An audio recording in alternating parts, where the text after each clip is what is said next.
Spicer resigns as White House press secretary. Sean Spicer, the White House press secretary, resigned Friday after telling President Trump he vehemently disagreed with his appointment of Anthony Scaramucci, a New York financier, as his new communications director.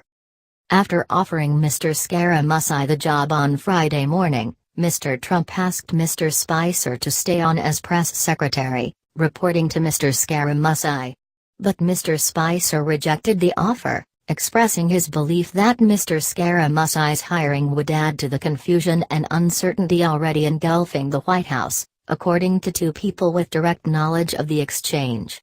Mr. Spicer's top deputy, Sarah Huckabee Sanders, will serve as press secretary instead. The long-anticipated resignation rattled an administration already reeling from the most trying two-week stretch of Mr. Trump's presidency. The president's healthcare effort foundered in the Senate last week, and next week promises no respite, with his son Donald Trump Jr. and son-in-law, Jared Kushner, due to testify before Congress on questions about their contacts with Russia. If the moves amounted to a kind of organizational reset, it was not part of a pivot or grand redesign. The president, according to a dozen people familiar with the situation, meant to upgrade, not overhaul, his existing staff with the addition of a smooth-talking, Long Island-bred former hedge fund manager who is currently the senior vice president and chief strategy officer at the Export-Import Bank, which he joined just last month.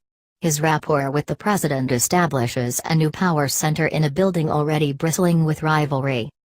The end came in operatic fashion, befitting Mr. Scaramucci's namesake, a stock character in Italian musical theater. As Mr. Scaramucci made his big entrance, Mr. Spicer exited quietly, disheartened that the president never quite appreciated his performance.